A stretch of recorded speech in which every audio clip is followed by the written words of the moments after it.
Hello and welcome. Thank you for choosing Ubrica channel.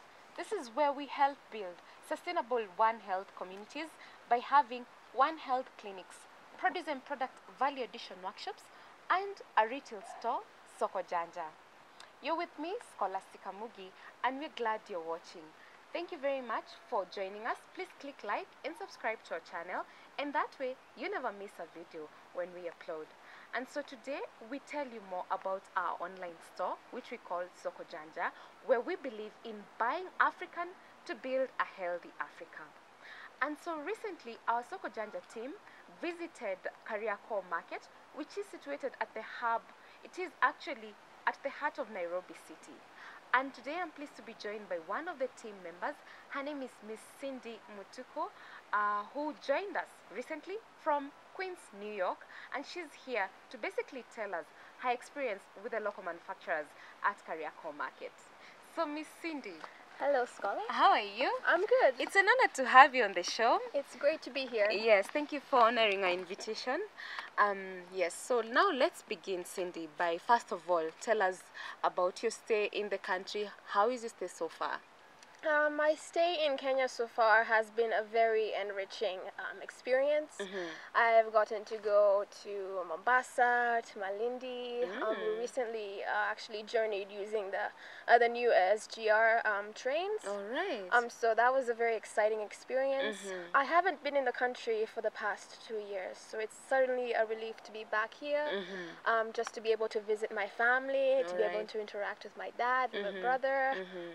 It's just generally speaking, it's a great way to get ready for the coming school year. It's a very invigorating, it's a very energizing experience. All right, that is interesting. And so you added on your lists another interaction with local manufacturers, and this time it was at Kariakor Market.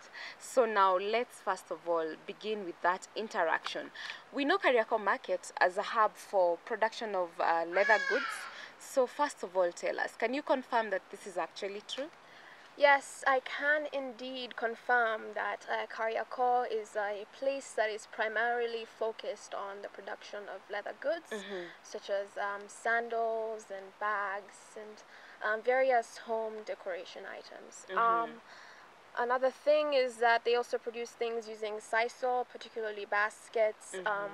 A lot of the beads that are used in many products is actually produced there.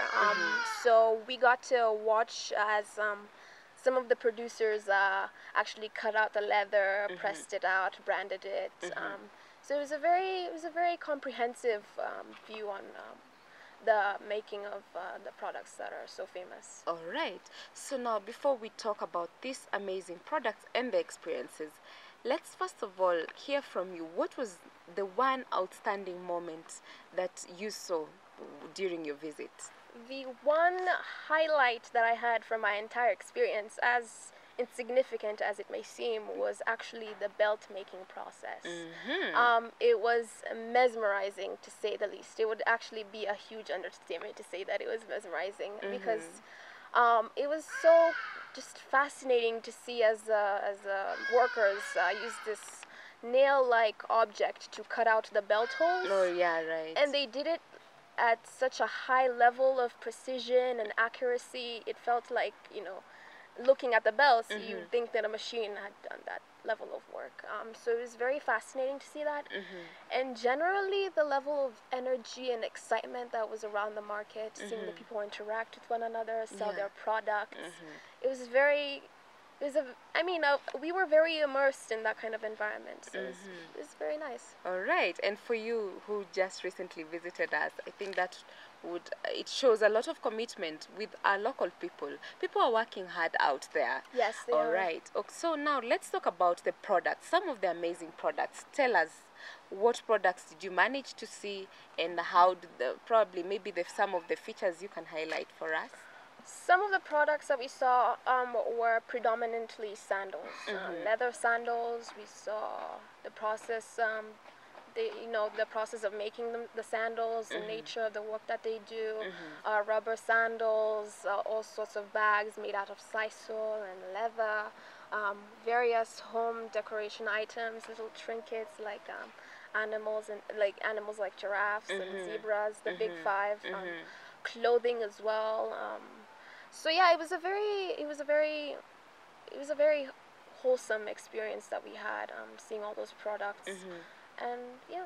So let me ask you, among all these products, what did you like manage maybe to purchase for yourself? Did you manage to get something? Yeah, I actually got my hands on a really nice pair of earrings. I'm wearing them right now. Oh, you're actually wearing them. Yeah. That is interesting. They look so beautiful. Thank you. Yeah. I saw them on the rack, and I absolutely had to buy them.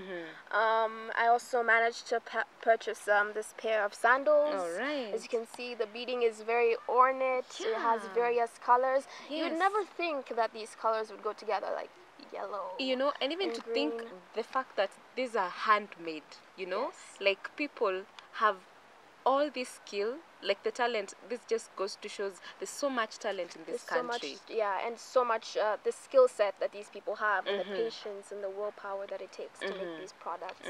It really does show in the work. Yes. All right. So now let's move to some of the challenges that you went through, maybe, and maybe you felt that these local manufacturers are going through as they try to work hard and make these amazing products. Some of the challenges, I would say, that was just a blatant to me. That was something that stuck out to me automatically. Was the fact that there was an inconsistency in how much different people across different stalls earn. So you'll notice that Kariakor Market is actually situated right next to a major road, and that's where a lot of the flow of customers goes through. Yeah. So a lot of the customers would just purchase items on the outskirts of the market. Yeah. So it was very fascinating to see the fact that people who were buried deep inside the market weren't necessarily getting that flow of customers. All right. Yes. And now, bearing to the fact that we have similar products, because now all these leather goods and the footwear that you've described, the stalls within the Kariakor market, they seem to have similar products. What happens to this the owner of stall number 50, who has a similar product with the stall number 1? Definitely, you're very correct. When we were walking through the market, we saw there were constantly repeating themes of items. You'd always see the same types of sandals, the same types of bags. Now, this is not to say that individual creators don't have their own creative flair on products, but I would imagine that the competition is high. Yes. And one thing that we noticed as we were going around with the camera and asking people to interview us was the fact that a lot of them are very skeptical about allowing us to interview them and allowing us to take photographs and videos of their products, because they were very concerned about being taken advantage of, people stealing their product ideas and selling them out as their own. And this is not an unfounded fear. I mean, it's intellectual property is intellectual property, and we have to respect that. And so we really did try our best to respect their wishes. But for the most part, it does, for those who allowed us to interview them, it does take a lot of trust, and it doesn't take a lot of trust for them to allow us to advertise their products in such a large platform. So we're very grateful for that. Yeah, indeed, I can imagine, because the Kenyan market has been filled with people we call brokers, and what these brokers do basically is to take these products that have worked hard for so long, and then now you just can't purchase them at a throwaway price almost, and then you go make so much money out of my hard work. Yes. So I think, as you have said, the fear is not just unfounded. It's not. There's definitely something.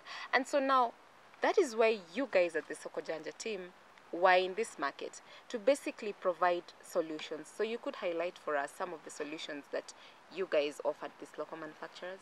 So basically, Soko Janja is an online platform that allows us to interact with local farmers, local producers, local manufacturers, and allow us, they let us advertise their products online, allow us to sell their products online, and they earn the profits of that.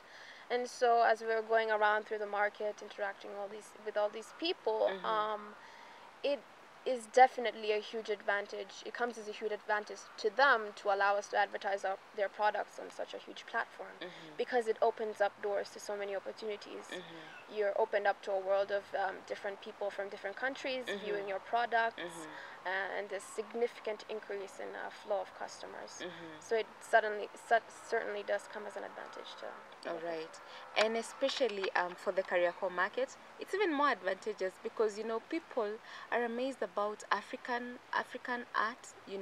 That would really sell even for these earrings. Yes. For even the people, your colleagues in New York, yes. Yeah, they would be really amazed to buy such products.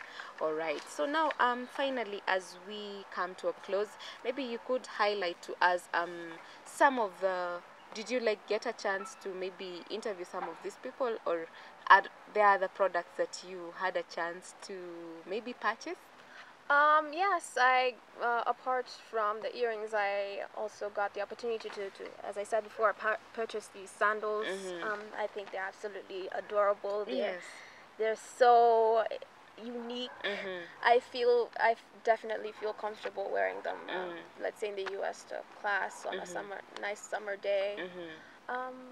Yeah. All right, that is nice. So now, as we come to a close, maybe you could tell us a parting shot and maybe encourage our viewer on the benefits of them joining Soko Janja.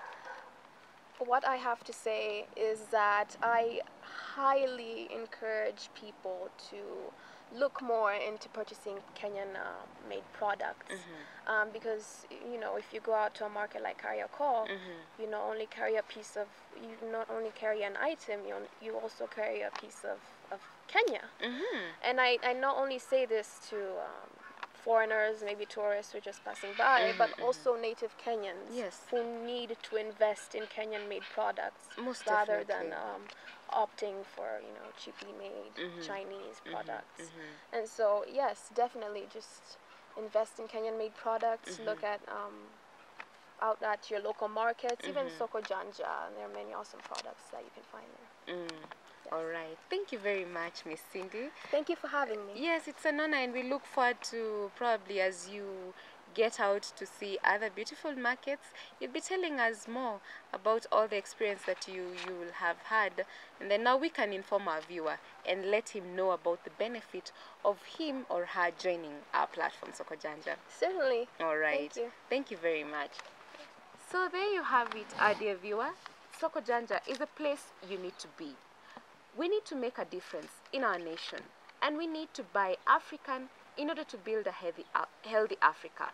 And this is what Soko Janja is all about. So we urge you to kindly join us on Soko Janja. Our website is shop.ubrica.com, and you can also, if you have any inquiries, you can give us a call on +2547 55844 and you can also find us on our social media platforms that I will link down below, and so that you can interact with us and get to find out and learn more about our online store, Soko Janja. Thank you very much for watching this video. It has been an honor. Please click and like and subscribe to our channel, and that way you will see us each and every time we talk about Soko Janja. Thank you very much, and keep it Soko Janja.